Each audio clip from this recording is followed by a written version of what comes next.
So let's let x be the number of hearts that appear in 2 draws with replacement from a shuffled deck of cards. So this thing is capital X. It's a random variable. Remember, we use capital letters for random variables and small letters for regular real number variables. This thing, capital X, it's the number of hearts that appear in 2 draws with replacement from a shuffled deck. It's not a number that's sort of an unknown we're finding. It's not a number that's a placeholder for something that could be anything. It's the number of hearts that appear in 2 draws from a shuffled deck. Could it be 3? No, it can't. It could be only, I guess in 2 draws, it could only be 0 or 1 or 2. And we can figure out the probabilities it takes each of those values. So what you should think about is this capital X. The right way to think about it is if you tell me what happens in this experiment, right? What cards actually came out, then that determines the value of capital X. So suppose you did the 2 draws, you got 3 of hearts, 4 of diamonds. Well then what's capital X? It's 1, because 1 heart appeared.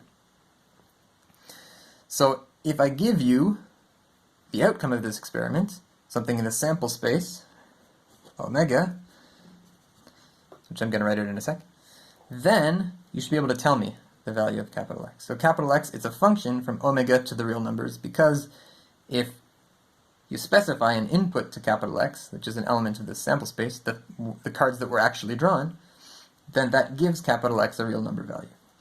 So if you write out the sample space, typical one for this experiment, to make calculations nice, you could take all the ordered pairs of cards with repetitions, right? Because you're drawing with replacement, so you could draw the same card twice. But there are going to be a whole bunch of elements in here of the set. Let's just put a bunch. Maybe we'll end on king of spades, king of spades. There's going to be tons of these ordered pairs of cards. But the point is, if you pick one, that tells you what the value of X is. Here, what's the value of X? It's 2, because I got 2 hearts. Here it's 1, I got 1 heart. Here it's 0, I got no hearts. So we can calculate the probability that capital X takes all of its possible values, which are, I guess, 0, 1, and 2, using a tree diagram. So let's do that.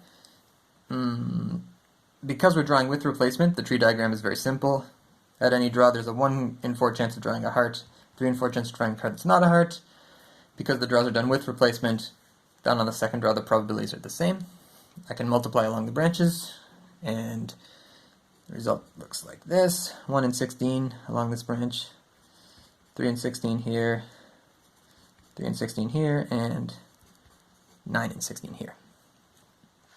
So putting it all together now, if I write down all the possible values of little x, 0, 1, and 2, and I can get their probabilities from this tree diagram.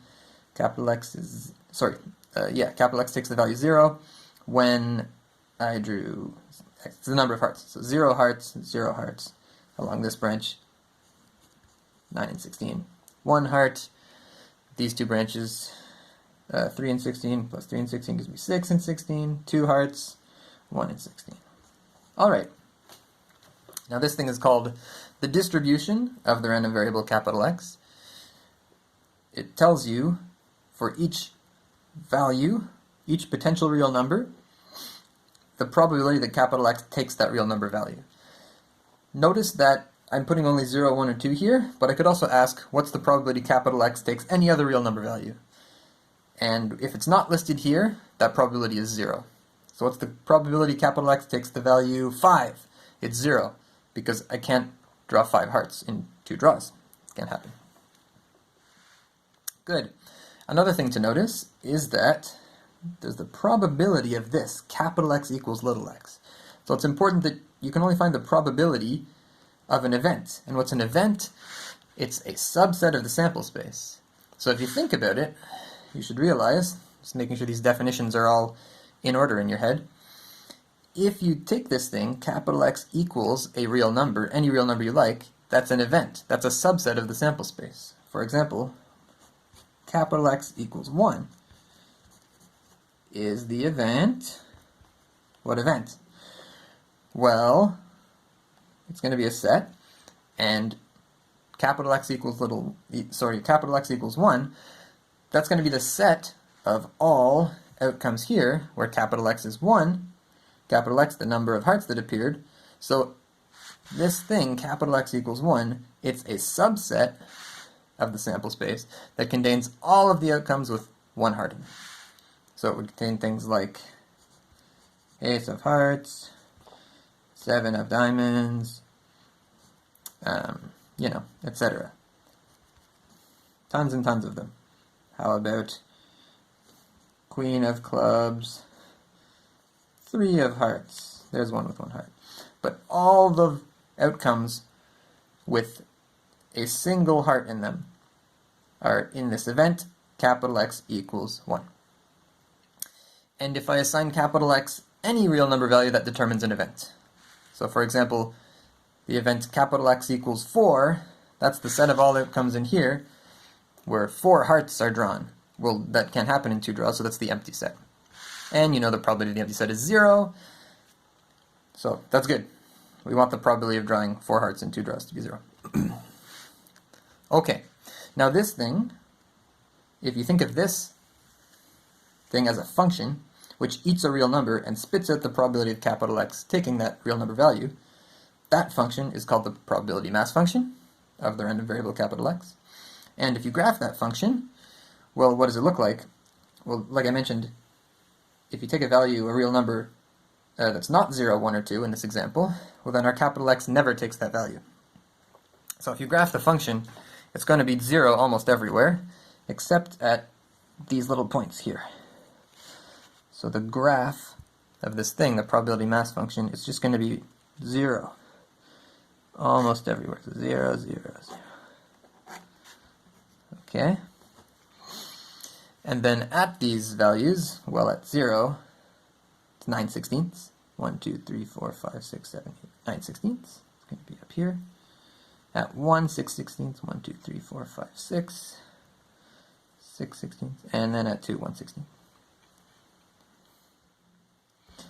So this function, which is 0, 0, 0, 0, 0, 0, 9/16, 0, 0, 0, 0, 0, 6/16, 0, 0, 0, 1/16, 0, 0, forever, this thing is the probability mass function of capital X, which is denoted like this. And when I plug a number little x into it, it goes in here. So remember, this capital X is not a variable, it's not a real number variable, it's a random variable, which is what? In our example, it's the number of hearts in 2 draws with replacement from a shuffled deck. So this is like the name of the random variable we're dealing with. This little x, this is actually the real number variable on the axis here. And what is this spitting out? Well, we're eating real numbers and we're spitting out probabilities. We're spitting out the probability capital X equals that little real number. That's the definition of the probability mass function.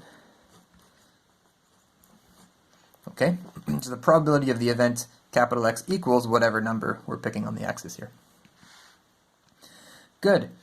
Now, this function has kind of an ugly graph, where it's 0 everywhere with the exception of these little dots, where it takes positive values.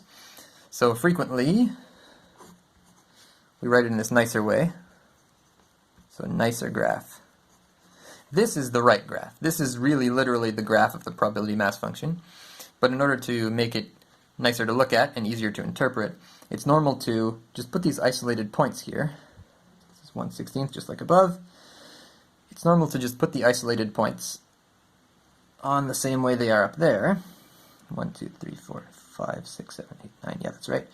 1, 2, 3, 4, 5, 6. This one goes here. 1/16 goes here.